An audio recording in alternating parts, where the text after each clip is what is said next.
Hello there, one and all, and welcome to Slappin' Dippity Hobos of Happy Slappy Town. I am Eric, who you may call Eric, and with me is Gibby, who you may call Devin. Hello, everyone. I'm Gibby, who you may call Devin, and I have a story to tell. Tell me your story. Well, Eric, I had a dream last night. Okay.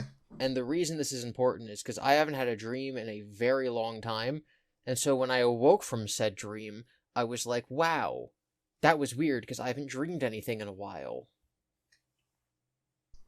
Okay. The dream was it about the lizard people fighting the Dullahan in the pyramids of Egypt? Yeah, that's exactly right. I can't believe you got it.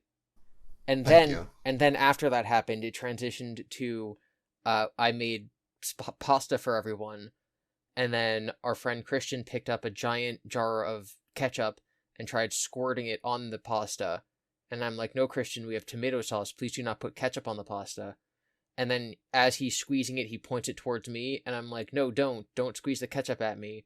And I put my hands up to defend myself, and then he trips into me, and then he squeezes the ketchup bottle all over me. And he's like, sorry, that was an accident. And I'm like, oh no, I got ketchup all over me. and that was the dream. And I woke up and I'm like, that was weird. Oh right, that's called having a dream, because I haven't had a dream in a long time. Wow, that's odd. So, I'm noticing two things immediately from this dream. Okay. A, some sexual tension. No, and I disagree. B, your lack of having to interact with ketchup from the movie theater is transitioning over into your dream because your body is trying to compensate for this regular interval that it no longer has. And it knows that the smell of ketchup, which is the strongest sense to trigger your memories, will get you to feel something. And so it made you have this, weird dream nightmare. Yeah, for context, if anyone doesn't know, I hate ketchup. I hate everything about ketchup. I hate the smell. I hate the look. I hate ketchup. I hate it so much. I think it might be a little simpler than that. So last night, I cleaned my kitchen, and I did some baking and food prep and stuff. And I was looking at some pasta I have. And I'm like, I could make pasta, but pasta doesn't really fit my diet. I don't want to eat it, but I could make some. And so I was thinking about pasta last night for the first time in a while. I also saw our friend Christian for the first time in a while about 2 days ago. And it was me, and it was you, and it was Christian, and it was also our friend Drew, and we were hanging out, we were playing board games, we were playing card games, we played Magic the Gathering, all that fun stuff. And our friend Drew has this little 4-ounce container that you would get ketchup in at a restaurant or a movie theater or something, right? It's not a ketchup packet. It's a 2-ounce. It's a ramekin. Ramekin, that's what they're called. It's been a week and a half, and I've already forgotten the terms for these things since leaving the theater. So he's like a 2 or a 4-ounce ramekin, and that's what he keeps his dice in. His 6-sided dice, his 4-sided dice, his 20-sided dice, and they're all red. So we joke that those are his marinara dice, because they're the color of marinara, and they're in a little marinara ramekin.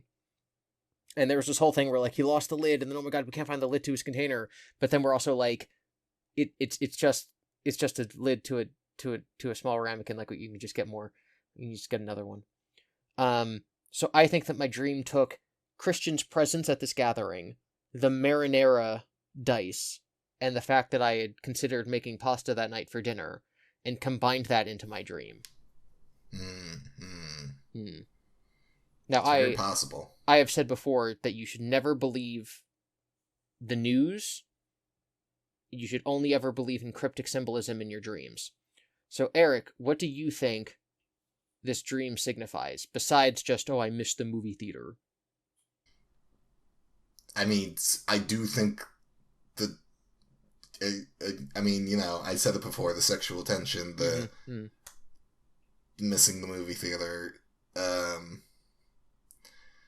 There's a few different ways on how you could interpret it, right? You could say that since this is the first dream you've had in a while and it features your friends, right? Not only just Christian, but the dream was like, oh, I should make pasta for all of my friends, and then you did. Mm.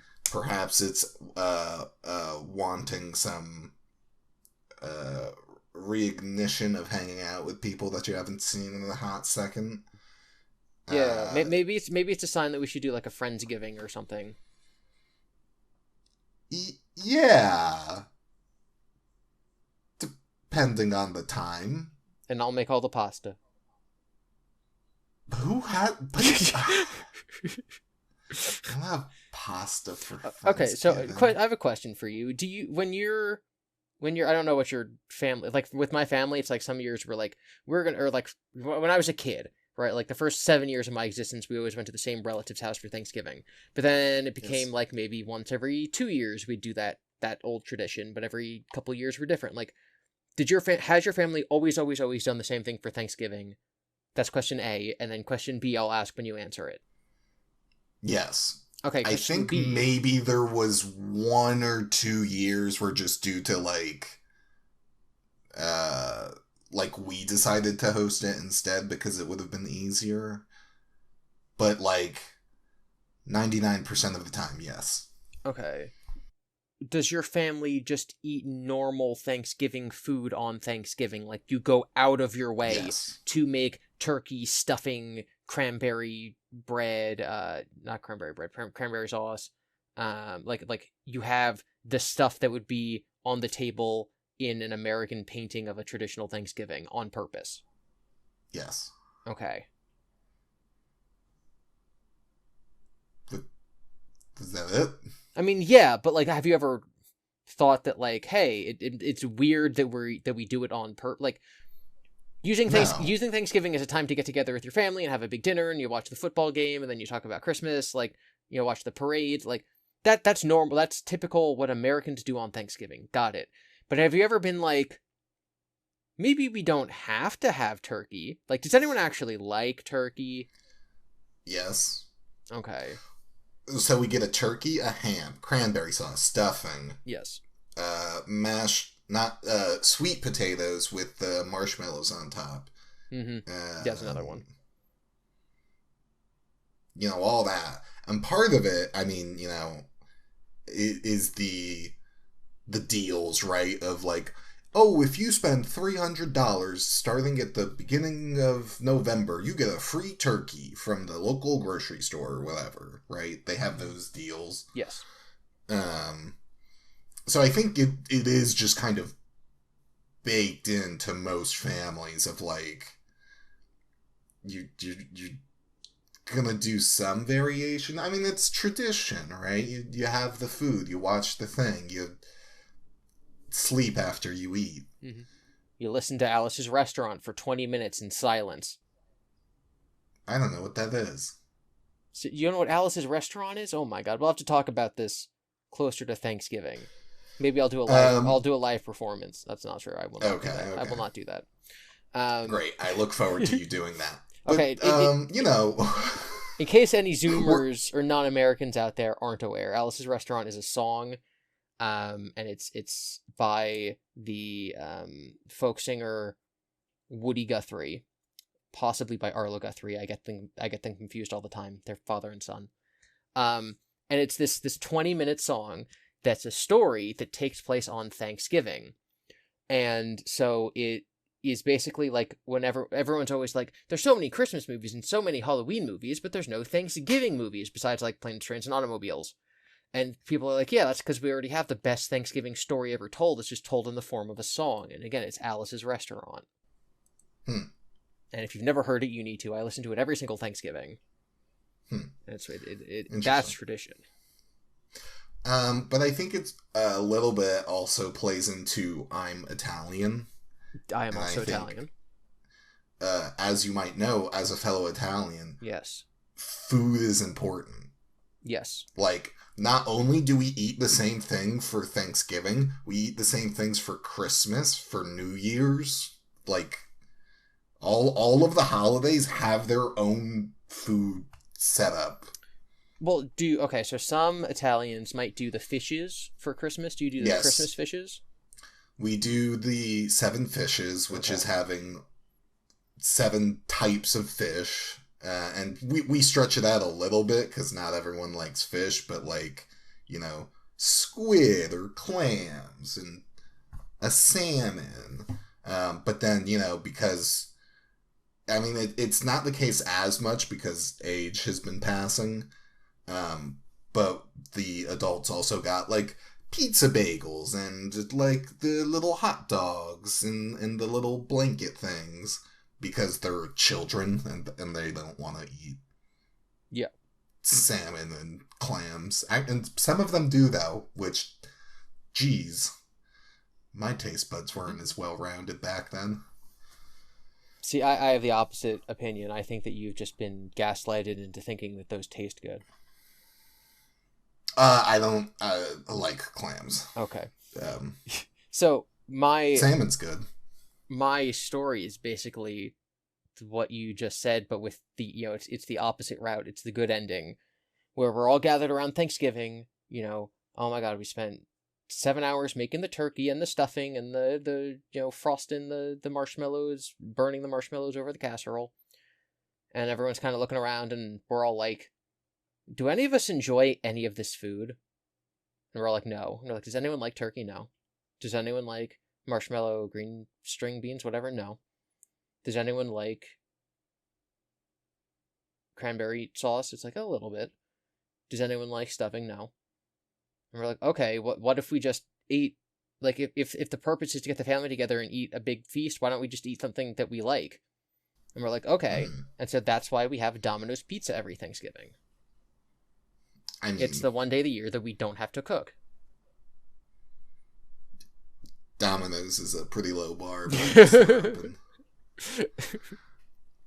I mean, I think that's just a differences in taste, though. Like, when my family gets together, well, at least in the past, as time passes, people have been doing their own things. But there used to be like 40 of us, so it's not like you're gonna like someone's gonna like the turkey or the ham or the stuffing. And most of us all do because turkey and ham is delicious. You force the children to eat the vegetables. Stuffing's decent. You have people that like the cranberry sauce. I do like the cranberry sauce, and that's about it. Or mashed potatoes. My Thanksgiving dinner used to be, oh man, I'll have a small slice of bread with butter and some cranberry sauce, and that's what I eat for Thanksgiving.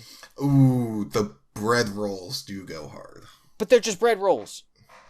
Oh, and you can have bread rolls whenever. If you're Italian, you're having bread with every meal. My gosh. No, the point is that Thanksgiving is a fake holiday, and the Christmas starts on November 1st. No, disagree. Thanksgiving is the day that you get halfway through the Christmas season, where you listen to Alice's Restaurant, watch a little parade, and then that's it.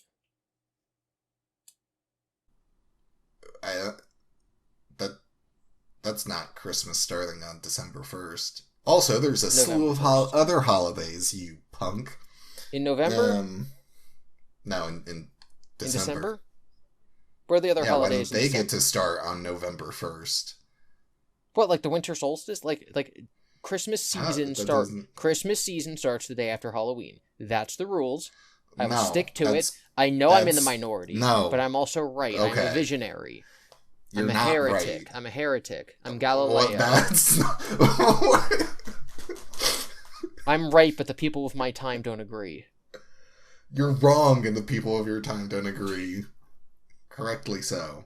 There's no... I mean, not that time has to set a precedence for it and stuff, but there's no holiday that's 2 months long. That's an insane amount of time. That's the best. You know what's better than Christmas is the wait for Christmas. And so you're increasing the wait until Christmas comes. You know what's tragic about Christmas? At least in my experience. Maybe you've had different. This might be interesting. Might be interesting. The build up to Christmas, yeah. I agree. I don't know that it's better than Christmas, but there is definitely like a build up that gets you excited, right? Yes. And then Christmas Day. Yeah. Because and this is for what we celebrate. I'm sure it's somewhat applicable to any other holiday. But then how do you, for me, once the 26th happens, it's like, okay, Christmas is done. Time to suffer and go back to the nothing. Time to go to the abyss and just wait for New Year's. So, yes, that is something I think most people experience, but that there's ways of mitigating that. Firstly, again, I think that the increase, the season gets better the longer that pre-Christmas excitement is. I know a lot of people who are like, oh my God, it's almost Thanksgiving, it's almost Black Friday. I haven't even started Christmas shopping yet. I'm panicking now. It's like, well, bro, you've had the last month to enjoy yourself before the panic snuck in. So, like, maybe if you'd been celebrating Christmas this whole time, like seeing Red One only in theaters currently starring The Rock and Chris Evans, which is a masterpiece of a film that everyone should see. IGN gave it like a 3 and it's getting terrible reviews. It's a great movie. It's one of my favorite movies of this year. I gave it 4 stars. It's a great movie. You should go see it. It's about Santa Claus getting kidnapped. Family Guy did that. Okay, but this has The Rock in it. So it's a great movie and you should see it, and I saw it like 2 weeks ago before it came out. Great film. The Rock is like a C actor. I'm sorry. The Rock's stupid, but Chris Evans is in it, and Santa is played by J. Jonah Jameson. I forget his name. He also plays Omni-Man and Tenzin in Avatar.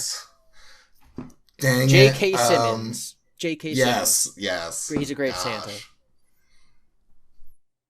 So the Santa season can be like the longer the better, right? Like I Eric, you're gonna hate me, but I have to.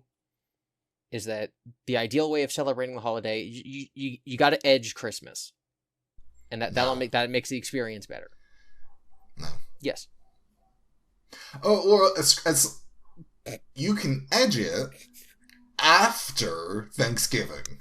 No, because that's just normal. You start November 1st. But you're still Anyway.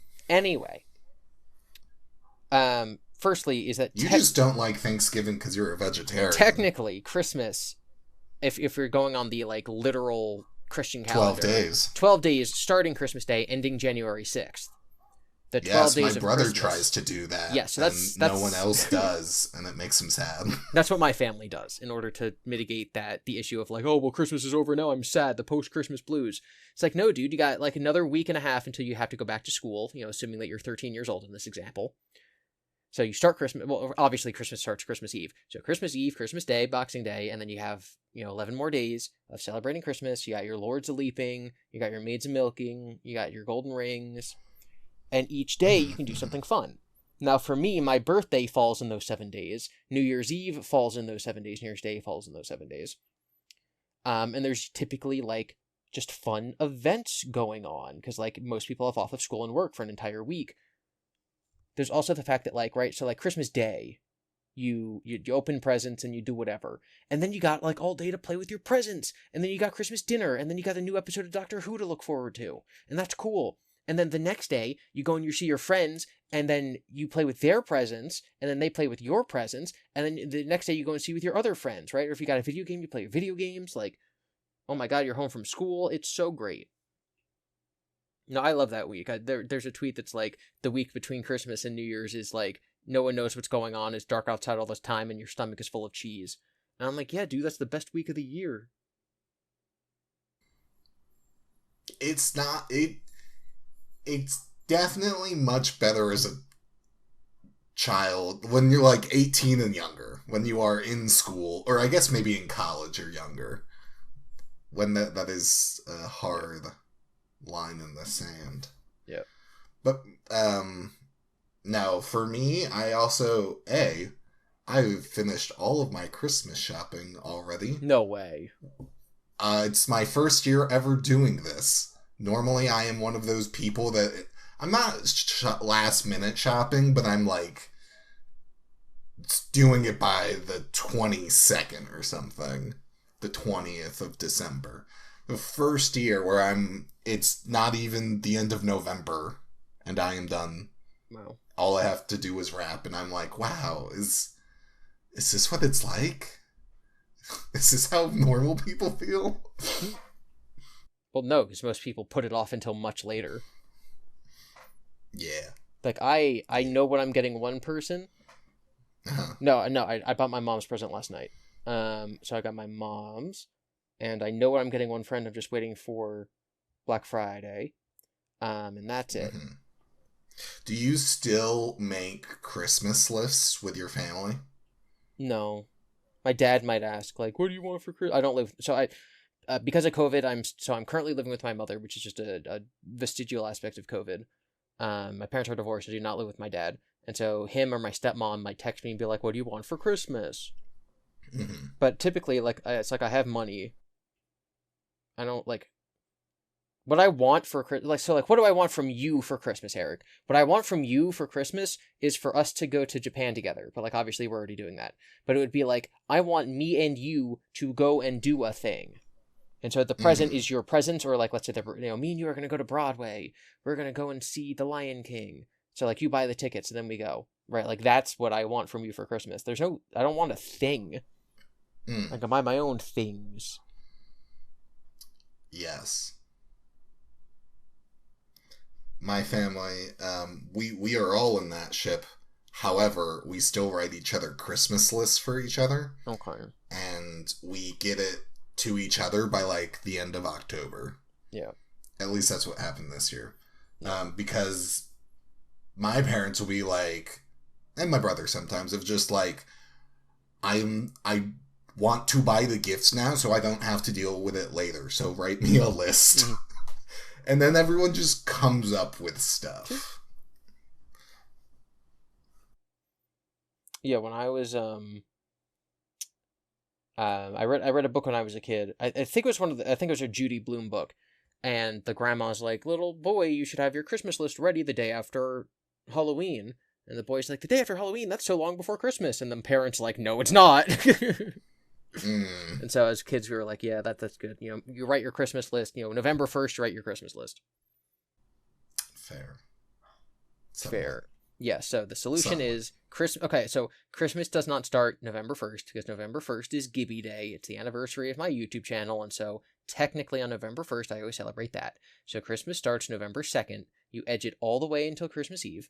And then the best part, right, is that the last thing you do on Christmas Eve before you allow yourself to start actually celebrating Christmas is you go to Mass. Mass. And so you're like, okay, I got 45 minutes to an hour of like, this is the last thing I have to do before Christmas for realsies happens. And so you go to church and then Christmas happens and then Christmas lasts for 12 days, which includes my birthday and New Year's. Wow. Isn't your version of Christmas so great? Yes. For me, what is it? I think really it's like Halloween. I think that's it. Memorial Day? I don't know. There's a holiday in like September. Labor Day. Basically, it's September, really. For me, where that's like, oh, it is about to begin. Because you have Labor Day and all the other minor holidays from like August and September, then Halloween, then Thanksgiving, then Christmas. And if it's my family, you then have New Year's and like 2 birthdays following each other. So like all of January is also just parties. Yes. And it's so exhausting. It's fun to celebrate though, but and then February is another party. And then March is St. Patrick's Day. And then April's more parties. And then there's nothing until like September again. Well, yeah, that's why you have to celebrate summer. You gotta celebrate everything, okay? You gotta turn life into a celebration. The summer solstice, and that's it. This is why people should get married during the spring and summer. There's no holidays during it. Well, I mean, or have summer, babies during it. yeah, summer weddings are obviously very popular, spring and etc. Um, yeah, I guess that was a take. And so I think the solution is you need to listen to Alice's Restaurant. Oh, we'll see. And okay, that'll be your homework. That week's episode Oh, whoa! will be your homework for that week. And then we gotta plan like a spaghetti dinner, a Friendsgiving spaghetti man. Have I told the story of the spaghetti song on this podcast? I don't think I have. How about we don't? Okay, so I think I've talked about how I'm making a video that has to do with lost media. And it's been in the pipeline for a long time. It's just never been like, oh man, I have to get this out next week. Typically, my video making schedule is I make a video, and then a different topic comes up that has to get out first, and then I do that. And then my videos take 3 years to get made, like the Clifford video, which I finished, which I'm happy about. It'll come out right after this episode, a couple days after this episode comes out. Very happy about that. Yay, finally, yes, it'll be up this Saturday. Yes, queen. So, my video about lost media, I'm going to be discussing the spaghetti song. Are you familiar with the spaghetti meme? Like spaghetti as a meme? No. If I say the phrase, the spaghetti fell out of my pocket, are you familiar with that? A little bit? You're clawing on some ancient memories. Some ancient knowledge from before the dawn of time. Yeah. So it goes back to early like forums and like 4chan culture, and the idea is like I think the original. Let me pull it up. So the original was like these guys who would be carbo loading on bodybuilding forums would like carry around raw spaghetti, and to eat it because they need the carbs. And so it's like, I went to a Halloween store. There's a cute girl at the checkout. I'm going to pay for what I'm buying, and I go to hand her money. She tells me it's $30. I reach into my pocket for money. My raw spaghetti falls on the floor. Everyone just stares at it. I try to clean it up, but it doesn't work, so I run out of the store. And so, it started with the idea that you're carrying around raw spaghetti for carbo loading for bodybuilders, and it just turned into being synonymous with spaghetti falling out of your pocket means you've done something socially embarrassing in public. Okay. So it's like, walk up to the cute girl. She says, enjoy your movie, and you say, you too, right? It's like that same kind of thing. So, and then the spaghetti fell out of my pocket. So we had one of our friends in high school who was, I would say, more into the 4chan meme culture aspect of the internet, who would just started using spaghetti like as an everyday term for this sort of event. And so we talk about like, oh man, the spaghetti fell out of your pocket. Haha, it's 2011 and that's funny. Oh my God, you slipped on the way to class. What a spaghetti moment. So he found a song on YouTube called The Spaghetti Song. And it's literally just like a children's nursery rhyme. Or like like the Wiggles, the Wiggles, right? The Wiggles in their big red car. Their big car, I forget the color, but their big car, the Wiggles, the Wiggles. Are you familiar with the Wiggles, Eric? Were those people or like puppets? The Wiggles?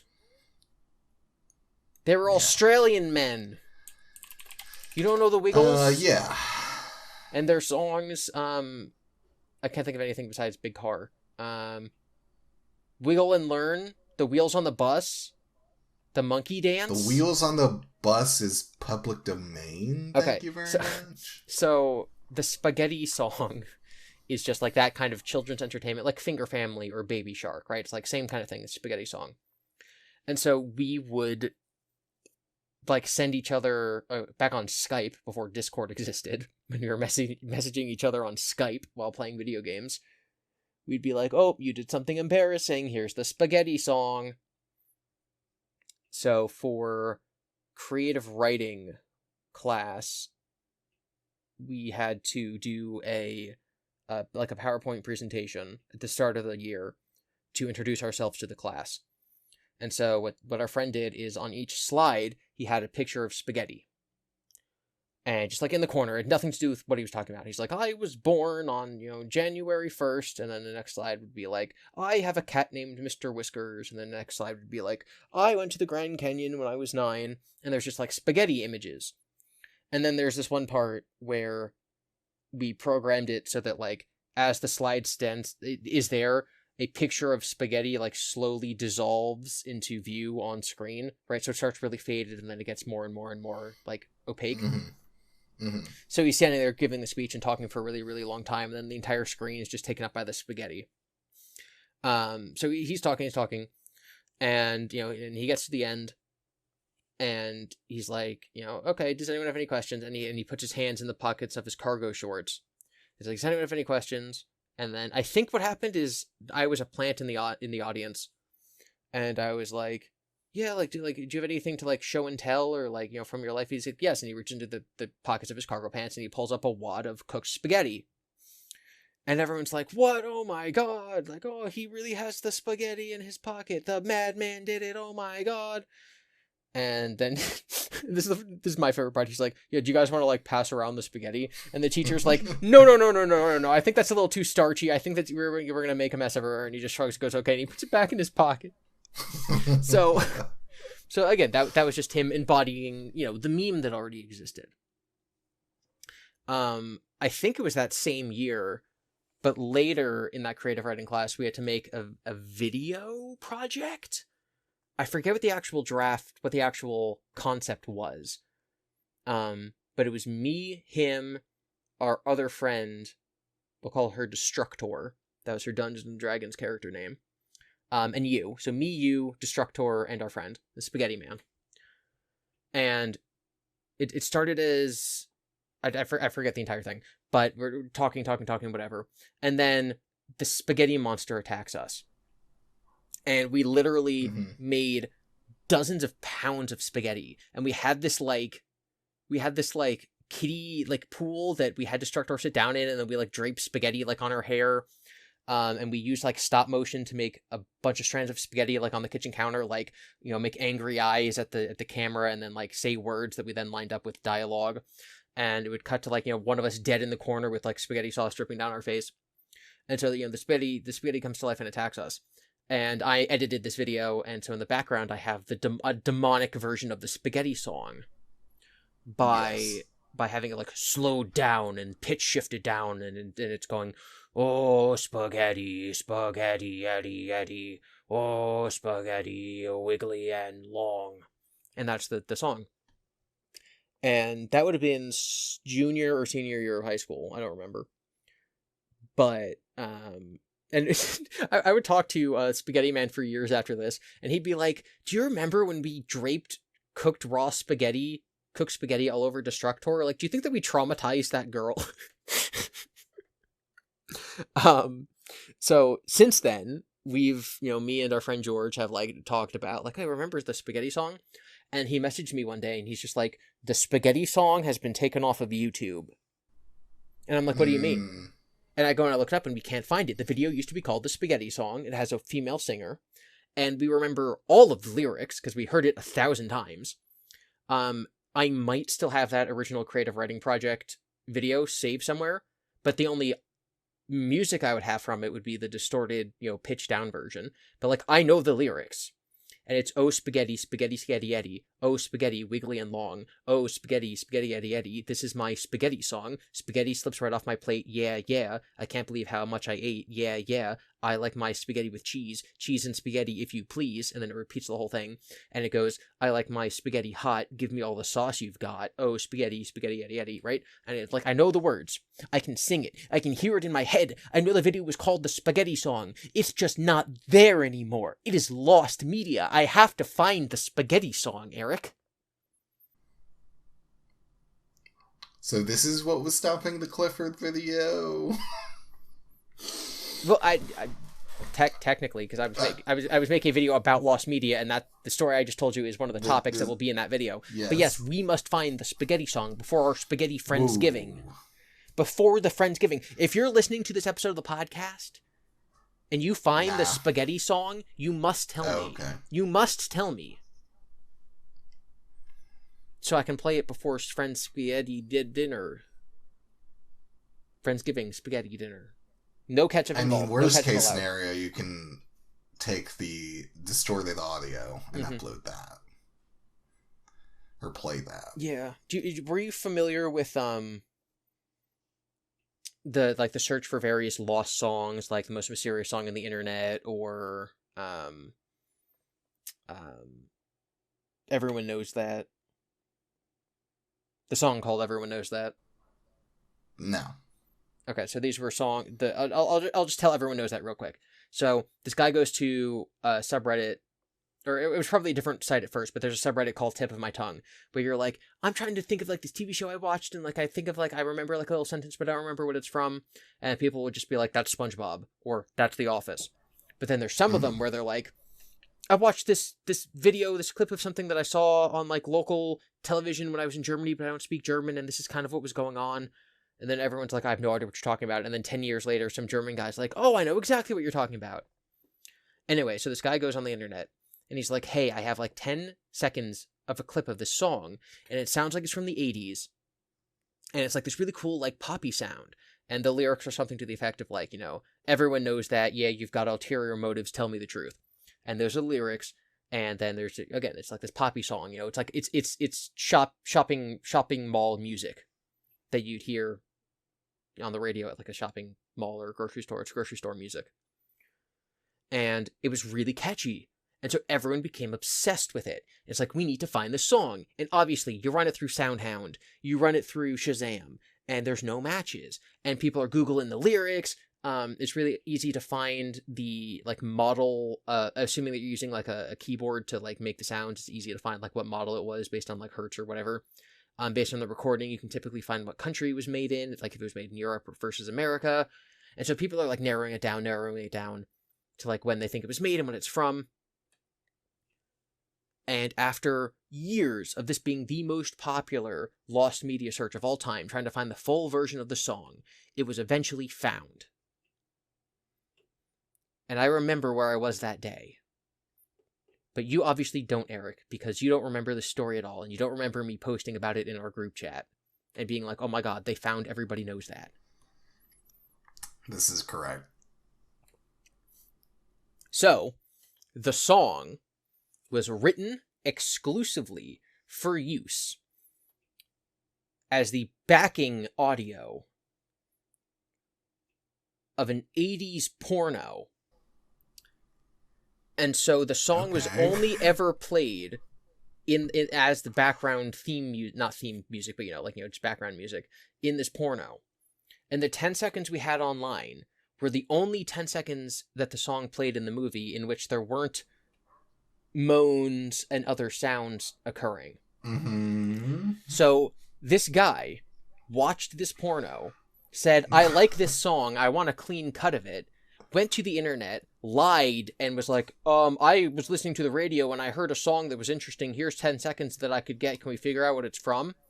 Intentionally cut out the only 10 seconds that wouldn't give out the fact that it was porn, and sent the internet on a 10-year-long search for this song when he knew the entire time what the source of the song was. And then he disappeared, never to post again. No one had heard of him, but he started the search, and he knew the entire time what it was. And the way it was found is that people were like, well, it's probably from a porn, so what we're going to do is we're going to watch every porn that was produced in the years based on, like, the piano keys that were used or whatever. Like, we're going to watch every porn until we find it. And then they did. That's so weird. People are wild. Well, I'm putting myself in those shoes, and I'm just like, hey guys, I only have 10 seconds of a clip of a song I want you to find. It's called the Spaghetti Song. The reason I don't have the rest of it is because I had it, like, backmasked, reversed, pitch shifted down evil audio for a video project in which spaghetti eats people. So the only clean audio I have is this part, and then it's just like 5 seconds of like them going like spaghetti yeti yeti. You could reverse pitch it and stuff. Ignore the screams in the background. This is what it would have sounded like. Yeah. The thing I don't get about the story you told about the porn guy is why not just make an anonymous account I think it and be was. like, yeah, it's from a porno. Hmm. Can anyone is this like a real song? Well, Especially if you never post again. Who cares? What do you if it's all anonymous? the funny thing is, like, because, like, he just went on like this website to be like, hey, can you guys help me find it? And it became a huge thing like 6 years after he made the original post. And so obviously he had no idea how big it would blow up. He had no idea it would be like front page news when it was found. So like he could have stopped the search at any time, and obviously chose not to. And every passing day that he didn't just go out and say what the truth was, it just made it worse and worse and worse. So, like, was it a real song, or was it strictly invented and used in that It was porno? it was written to be part of that porno. So again, like the lyrics are, So everyone you knows. could not find it on Spotify. No, because it wasn't on Spotify. Again, the lyrics were like, everyone knows you've got Well, interior sure. motives, tell me the truth. So the band, and again, their gig back in the day was like, okay, you're going to score some movies, but the movies you're scoring are like low budget student films or porn. And so the band that wrote and made and sang the song, when they found out it was popular, they were finally contacted with it. They're like, okay, we'll get the band back together. We're going to re-record the song now, so that everyone has like a clear cut, and everyone can listen to it, and we'll make lots of money. So yeah, so it got the band back together, and they're going to be releasing their own modern version of it. And this happened recently? This was within the last couple months, yeah. Huh. But like that was like one of the biggest, I guess, just because I really like the search for lost media. That was one of the bigger, I'd say, news internet stories of this year. That's crazy, man. Imagine making a song in the 80s and then 40 some years later, people are like, hey, this is pretty good. Why can't we listen to it? And the band's like, oh, whoa. Give us a minute. So you've never watched any of the lost media YouTube channels? No. Interesting. I keep my YouTube stuff very curated. See, I find myself going down rabbit holes. And what's actually kind of interesting, right? So lost media is, for whatever reason, is on like the spooky side of YouTube, right? Like if you start watching lost media videos, eventually you're going to be recommended like true crime stuff. And I think it's because there's an element of like, this information is banned and censored and you're not allowed to see it, right? Like I think right now, like the holy grail, the golden goose of lost media for a while was finding Everyone Knows That. Now it's finding the uncensored version of the SpongeBob episode Sailor Mouths, because they've confirmed on multiple occasions that when they swore while recording the episodes, they actually said swear words. And so it's like, oh, that means that there's footage out there of Tom Kenny as SpongeBob actually swearing. We need to find it. Oh, they found the back rooms. Did you know that they found the back rooms? The game? No, the original Backrooms image. The game? No, the Backrooms copy pasta. No, Do you know what the Backrooms is beside just the game? No. Oh my god. Do you even go on the internet? I go on the internet to watch 5 videos, and then I don't use... Okay, so the original Backrooms image, which started the entire subgenre of like liminal spaces and stuff, was just a picture of like a building with yellowish walls with gaudy wallpaper and like, fluorescent lights overhead, and it looks like, a bad decaying office building. And the 4chan post was like, be careful you don't accidentally no-clip out of reality. You'll end up in the Backrooms, which is a 9 million mile long endless hallway of fluorescent lights and yellowed wallpapers. But you have to make sure that, if you see something, you better be careful, because if you've seen something, it's definitely seen you too. And that one post created the entire lore of the Backrooms and the video game and the Kane Pixels YouTube series. And then the entire genre of liminal spaces of like, whoa, isn't this picture weird? It's like a kindergarten, but it's closed. Doesn't that make you feel creepy? Like, wow, I do feel like I'm being creeped on because it's like a picture of an empty shopping mall. Wow. But no one ever knew what the picture that the 4chan user, like where he got that picture from was of that, like of that office or whatever it was. Like, what is this? Because the oldest known use of it on the internet was that 4chan post. So where did it come from? So then a couple months ago, they found the original posting was of this shop in somewhere in the Midwest that has since been renovated. And so, like, you can go there, like, we know where it is now, and you can go and you can see the original spot of the back room. So, oh my god, this is so cool. We solved this mystery, gang. Another mystery solved by Mystery Incorporated. Great. Good job, everyone. Yeah. So I have some lost medias I'd like to be found, but the spaghetti song is a big one. Because I want to know it. The other one. You want to hear the other one, Eric? Because this whole episode, it can just be like a big old turkey circle. It's about turkeys, okay? All right. Okay. I guess finish up the turkey circle. In 8th grade, in Spanish class, we had to go. Okay. We had to go and use this website, and the website, for whatever reason, had these little like talking paper dolls. And you type in words, and the talking paper dolls would say the words that you typed in. So it was like a text-to-speech thing. And we were supposed to use it to type in text to Spanish. To then, like, practice having conversations with these little talking paper dolls on this website. Mm-hmm. And we were doing this in the month of November. And so on the homepage of the website, there was, like the big, like, click here to try me. Click here to see how the thing works. The default for the homepage, because it was the month of November, was a turkey. And if you clicked him, he said in a very thick Australian accent, he went, "Do I make you hungry? Happy Turkey Day." It may have been Happy Turkey Month. And so it was just a talking, text-to-speech turkey that said, "Do I make you hungry? Happy Turkey Month." Very Australian, very turkey. And so then me and our friend George were like, "Hey, when you were in Spanish class, did you see the talking turkey?" He's like, "Yeah, Happy Turkey Month, haha." So every single Thanksgiving for the last, how old are you in 8th grade? Like 13? For the last 15 years, I'm good at math. Me and George have said to each other, "Do I make you hungry? Happy Turkey Month," every single Thanksgiving for the last 15 years. And I can't find the original recording. I can't find a clip of this Australian man saying, "Do I make you hungry? Happy Turkey Month."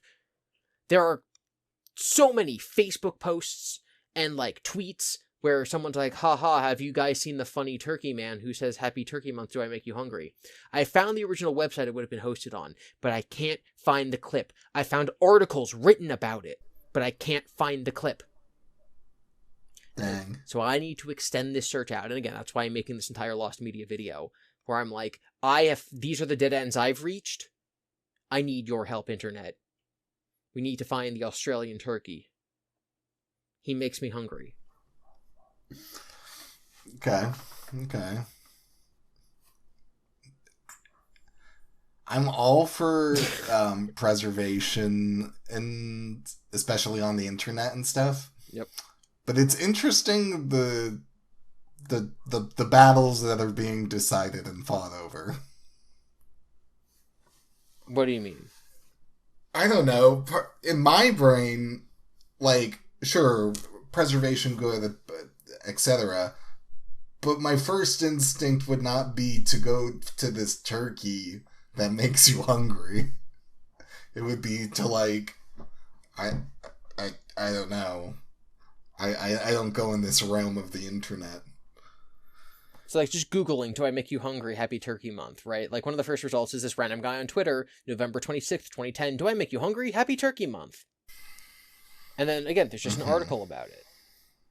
And it's like, I know it's real. It's out there somewhere. Is the Lost Media stuff and the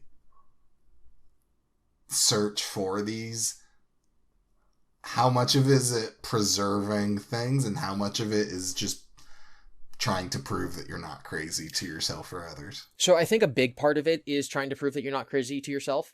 That's like one of the things that is enticing to me and that I watch these videos for. It's like to see if it exists or not. A lot of it also has to do with the Mandela effect, which is like, if you ask the internet what the Mandela effect is, they'll be like, it's whatever. But no, the Mandela effect is that you have tricked yourself. You've given yourself a false memory, right? So it's a false memory or something. You've gaslit yourself. You have a false memory. So the question is like, okay, is this a Mandela effect or is this real? Do I have a false memory or is this a real memory? And if you can find the thing, that means you were right. So a couple years ago, when my YouTube channel was very small, there was a trend going on where people were talking about their childhood trauma. This was probably 5 years ago or so. And so I'm like, I wanted to talk about my childhood trauma, but, and by childhood trauma, I mean like you saw a scary movie when you were a kid, not like actual bad stuff. So like my childhood trauma was this short that they used to air on Nickelodeon, and I could quote it and I could describe it, but I couldn't find it. None of the things I was searching were leading me to it. And so I described it on my channel. I'm like, I wanted to show you guys the thing that was so disturbing to me, but I can't find it, but here's exactly what happened. And within 10 seconds, everyone on my channel, multiple commenters found it. And it's a short called Attack of the Giant Vulture. And so then I recorded myself watching it for the first time in 20 years, and it is terrifying, and I cannot believe they allowed this to play on Nickelodeon, and I'm just as scared today as I was back then. But the thing is that for about a 15-year period, it was completely lost media. Once it stopped airing on Nickelodeon, there were never any home releases, and it was before YouTube existed, so there were no uploads online. It was only after other people had the same memory I did, where they're like, what happened to that giant vulture thing? That someone went out, found it, and uploaded it to the internet. So if in 2009, I'd been like, hey, remember that weird video? I want to watch that again. I wouldn't have been able to. But I found it, and I satisfied my curiosity, and so I happily skipped off home, and it's all good now. But it's not good now of the spaghetti song, or of the turkey meat. The turkey that makes you hungry. Yeah. A turkey should feel special. It's the only time you'll feel hungry from a turkey. That is the only time a turkey will ever make me feel hungry, is that Paperman doll one from that website. Yeah. This is an interesting... It's been interesting listening to you, because I just don't have this. You don't have anything... Okay. This is the big one. This is the one where I'm like, this is so weird to me. Okay. So many and many a year ago, I watched this YouTuber named JonTron. Okay. Are you familiar with JonTron? Okay, JonTron used to make videos about video games. He was in that I'm gonna make videos about, Nintendo games, and be like, wow, wasn't this game weird? And so back in the day, he made a lot of videos, and then he started making them less specifically about like older nostalgic Nintendo games, and just made them about games in general. And then he made them about whatever he wanted, and now he just makes nonsense. So I back then watched a lot of JonTron videos, a lot of Peanut Butter Gamer videos, all that kind of fun stuff. And he made this video about the video game Clock Tower. Are you familiar with the video game Clock Tower? Yes. Yeah, it's a Super Nintendo, PS1 era pixel art horror side-scroller game. And he starts his video on Clock Tower. And I'm like, this looks really, really familiar. I've never played Clock Tower. I didn't have it on the SNES. I didn't have it on the PS1. I have vague memories about playing a PC game that was similar. It was a horror experience in some sort of like mansion or skyscraper or something, or like tower thing. But it definitely was not Clock Tower, because there wasn't like a scary scissor man who's going to come and kill you. So I played some sort of weird horror game that was like Clock Tower, but isn't Clock Tower, back when I was a kid on the PC. Okay. And I'm like, that's weird. And I think it to myself, and then, whatever, I move on.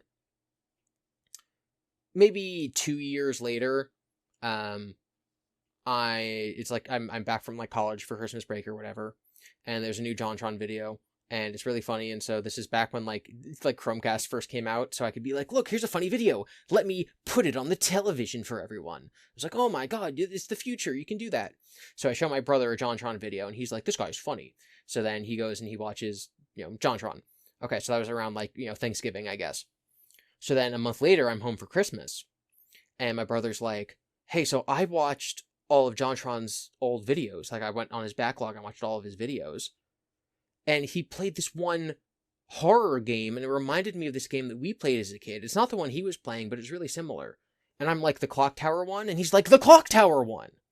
And so we both agreed simultaneously having this epiphany years apart, having watched the same JonTron video, that we played some game that was a horror game on the PC that was like a side-scrolly, I'm going to say like, like Sierra Online or LucasArts Scum game type thing, that was similar to Clock Tower, but is not Clock Tower, that we played as children, that the memory in us was both triggered by watching JonTron play Clock Tower. And I can't find it. But I know I'm not wrong or crazy because my brother independently had the same memory. So I know I'm not wrong. But I can't find it. Okay. So that's my white whale. Is Clock Tower game. Lols. Okay. Is not Clock Tower game. Have you tried doing like a filtered search of like PC games from, I don't know, when the Well, it could have been any 88 time to the 95. Well, I wasn't even born in 95, right? Like I would have played this probably before, like I must have played it before 2004. If it was after that, I think I would have stronger memories of it. But so if it was an older game, like if you played it in 2004, but it was a PS1 game, the PS2 was already out. Yeah, so it's an older game, but I played it probably 2004, and I know it was a PC game. I'm 100% sure it was on the PC. I could just look at a catalog of like every Sierra game and try to see if like one of them fits. It's not the Colonel's Bequest, I know that. But yeah, so in my last media video, I'm like, I gotta find not Clock Tower game. It haunts me. It's a mystery that started at Thanksgiving. Maybe it can end at Thanksgiving. Lols. I understand that. I still don't have any of it. You can't think of anything that you've. Okay. So, you know how you originally got into Kingdom Hearts because you read some webcomic where, like, Axel and Roxas and Xion were characters? Whoa. Where they were what? They were characters. Like little chibi character men. No, I got into Kingdom Hearts because I was insecure and wanted to feel smart in something because all of my friends were smart. I thought you read some online webcomic and you didn't get it and your friend was like, these are characters from Kingdom Hearts, and so then you played Kingdom Hearts. I mean, I was reintroduced to Kingdom Hearts by a friend at some point, and then I was like, I'm gonna dive headfirst into this so I can be smart at literally anything. Oh my god. Okay, but this webcomic is a thing that was part of that story that exists. Sure. Okay, and you know what I'm talking about. Do you happen to know what it's called? Because I don't. Like the exact comic? No. Or just anything in general. Like again, a webcomic. Yeah, I know the users that made it. Okay, so what's the users who made it? Or know of them. I don't personally know them. But do you know their name? If I were to Google this yes. right now. Yes. But what is it so that I can Google this right now? I will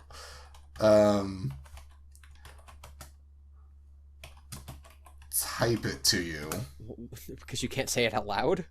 I cannot say it out loud. I don't even know if their channels are still up.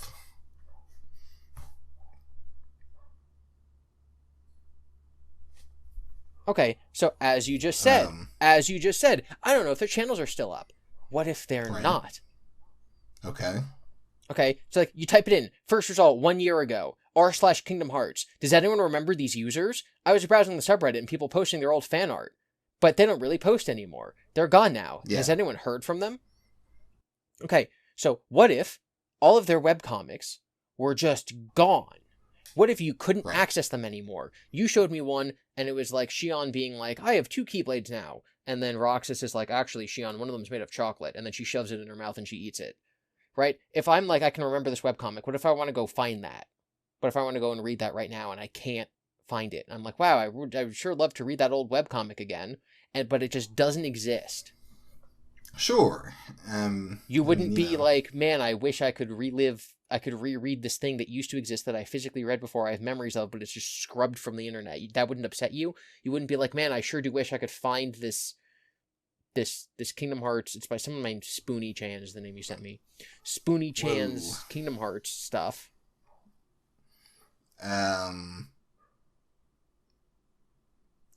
It would upset me on like a preservationalist level, but also if they wanted to delete it, who am I? But like, I know it existed, so. But you can't read it. Well, yeah. So again, so from a preservationist thing, sure, yeah, that would suck. I would say that if someone says preservationist, especially when talking about video games, they typically mean like future generations should be able to enjoy this thing that we have access to. You experiencing it again is not the same as preservationalistism. Sure, it is. It's just maintaining it for.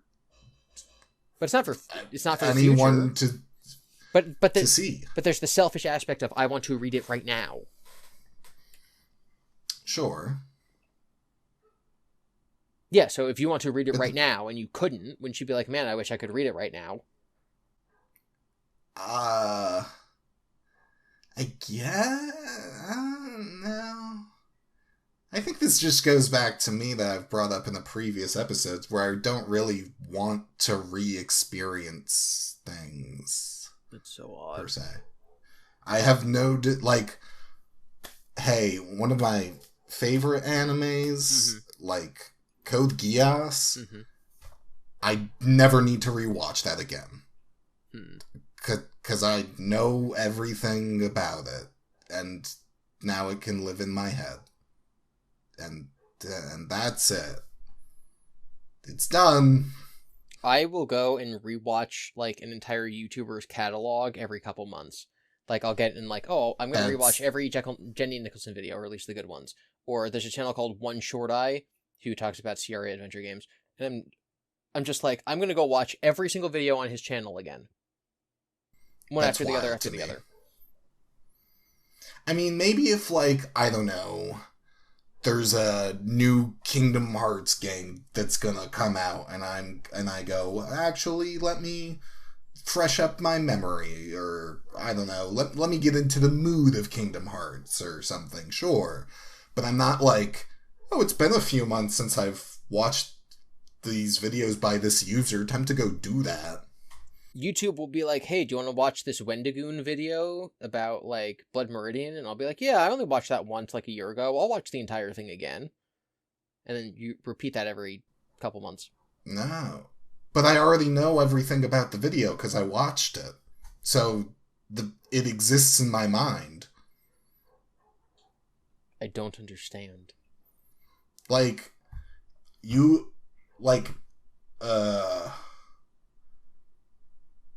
well, I'm trying to think of like a decent example. If you because I've also watched Jenny Nicholson videos. If you asked me like, oh, how does the Christmas Prince video of hers go? Yeah, I would just tell you it, despite watching it 2 years ago. But or at least the broad strokes. So I don't remember specifically if it's the Christmas Prince video, but I know that when she's talking about some of her Christmas videos, she's like, the movie starts off with like an off-brand copyright-free version of like Rocking Around the Christmas Tree, and then she plays some of it, and it's like to the same tune but clearly different, and that's funny. And then there's one clip from the movie that like she keeps showing of like the young girl being like, oh, you don't get inheritance because you're a girl, and she goes, it's totally unfair, in like a really strong British accent, and like she plays that multiple times in the video. Or in her really long video about the Vampire Diaries, she uses the one girl screaming like, Aunt Jenny, no, like when she dies, and like she cuts that in like multiple times throughout the 4-hour runtime. Or the beach, or the China beach commercial, which is so funny because I experienced that exact same thing, because back on Xfinity On Demand, that commercial ran literally every single time we were watching anything, and so when she talked about it, I'm like, I feel you, I agree. Lols. So, like, I'm like, hey, I want to watch the video because I want to hear that joke again. hey, this is the good part, and then the good part happens and you clap and you're like, yay, and then between the good parts you're like, I forgot about this part. So you get to see the good parts again, and then you get to see the parts you don't remember, and it's like it's the first time. No, I will rewatch some if I want to see a part because I want to have a feeling or relive a joke. That's one thing, but I will just cut to where that is, watch it, and then go great, and then go back to a different video or my whatever I was doing before. I've had people leave comments on my almost 9-hour FNAF video, and they're like, I watch this video every 2 months or so this is my 7th time watching it. And I'm like, yeah, that's how I treat other really long videos. Like, I totally get it. I think more than that, right? Like, if someone's seen my video more than 7 times, unless they're, like, fall asleep to it, that's a little different, I guess. But that's pushing it a little bit from my own experience. But, like, yeah, I do want to watch old videos that I've seen before again. I love it. It's memes. Sure. I will fall asleep to some YouTube videos, so I am a slight liar. Yeah, I mean, I fall asleep. I put on Comic Pop's Back Issues web series, which is like 500 episodes of 1 hour to 2 hour long videos, and then I just put that on shuffle, and I fall asleep to that every night. And I dream of Spider-Man. Well, no, you dream of pasta. Well, apparently I dream of pasta, yeah, but when I do dream otherwise, it's of Spider-Man, I guess. You really brought this, you brought it back around to the beginning of the episode. Like, if you took a strand of cooked pasta and you put the end to the start and it's like a big circle, you really circled it back around in a pasta circle. Yeah. Spaghetti circle. It was a circle made out of spaghetti, and I would say it was all around turkey. All around turkey. A turkey circle, if you will. Yes. That's all I got. You got anything else for this episode of Slappin' Dippity Hobos of Happy Slappy Town? You can send in your mail to slappindippity at gmail.com. Yes, slappindippity, only one letter per letter in the word. Yeah. We do have a letter. Do you want to read the letter? Sure. If by me reading you mean you reading. Yes. All right. So we have a letter from Sophie, and she writes, "Good evening, possums. It's Sophie." She at first she yells at me for not responding to the date person, the blind date person's email yet. She's like, you got to go do that. And then she's like, I hope that the day goes well for you. It's like, okay. She says, the date I'm writing this on is 7/11. For us, that would be 11/7. It would be November 7th, but she's British, so it's 7/11. And she goes, I always thought that 7-Eleven was a burger place. Obviously, it's a convenience store. Have you ever made similar mistakes by thinking that XYZ place was not the type of thing that you assumed it was for years? So, thinking that 7-Eleven, the convenience store, was a burger place.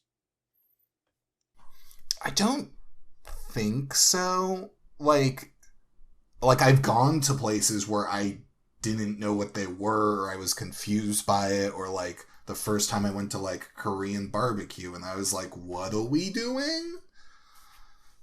But I don't think I've ever like known about something and just not gotten, like, I've never thought of like 7-Eleven and been like, oh, it's a burger place. I mean, I think I'll yeah. What do you got? It's not so much like a Mandela effect, self gaslighting thing, but it's more just like you've been doing something wrong for a really long time, and so it kind of breaks you when you realize that you've been doing it wrong. Like, if that makes sense. Okay. So, like, yeah, I mean, we've been through this a couple times now where I'm like, I always thought, like, I didn't know that pepperoni was spicy. Yes. Like, that could be part of that. I found out I was using the word affectation wrong my entire life. Okay. Because I'd written it in a story, and then I'm like, okay, I need to find some synonyms for this. And I found out that I was just using it wrong. Hmm. Okay, what do you think affectation means? I don't know the word, but if I had to guess, I would say it's like affectation. You never heard My brain immediately goes to like affecting something, but because you say you're using it wrong, I don't think that's what it is. you've never heard it in the context of like, oh, that's just Jim. He has a certain affectation where he dabs his mouth 3 times every time he sneezes.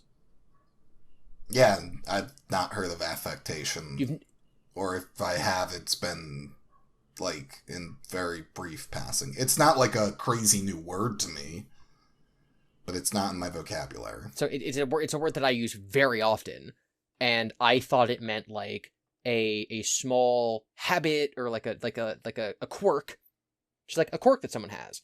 Some people might have it like a speech affectation, or again like a Mm. little like they dab their nose or like they do whatever like a little affectation, and I thought it was something that is just like a little habit. Again, a quirk. I'll just say quirk. But it turns out that it is that, but it's specifically something that is artificial and designed to impress other people. So if you dab your mouth 3 times Mm. after sneezing, it's to be like, oh, this is the proper thing to do. You take out your handkerchief and you dab at your mouth because you sneezed. Or a speech affectation might be that you're specifically pronouncing something, like when Ted Mosby says encyclopedia, right? Because that's Mm-hmm. correct. So his affectation is saying encyclopedia instead of encyclopedia because he thinks he's being more proper that way. So affectation does not just mean quirky little thing that someone does that's unique to them. It means quirky little thing that someone does because they're intending to put off an air of properness to other people around them. Hmm. And I used it wrong for 28 years. Well, dang. Yeah, so that's Yeah. my this is my 7-Eleven. Lulz. I don't. In terms of words, every time I did something like that, my brother, who is older than me, would go, "You used it wrong. You don't know what you're talking about." And I would go, "Shut up." And he would go, "No, you're dumb." Or it would go like, I would hear him use a word and I'd be like, "Ah, I'll use this word." And he's like, "Look it up in the dictionary." Or like, "Hey, what does that word mean? Look it up in the dictionary." I'm not going to tell you. So if I wanted to know, I would then have to look it up. And then I could learn the word. Yeah, I guess it's just like it was me incorrectly believing that I had figured it out by context and being wrong and having to Google it. Imagine not Googling it first. Yeah, well, now that I'm like in the, I mean, I think it probably still happens when I'm like just proudly stating stuff on YouTube that is just factually inaccurate. Like one of the things that has become a meme on my original channel was I was reading one of Chris Chan's tweets and he wrote the word thoroughly and he spelled it Mm-hmm. correctly, but spelled correctly it looks wrong. And so as I was reading it, I always point out when he makes a typo. Because one of his, I would call this an affectation, but that's wrong. So he uses the word rather instead of the word whether. So instead of Mm. saying like, well, whether or not we're going to go here, he'd say rather or not, which is just incorrect.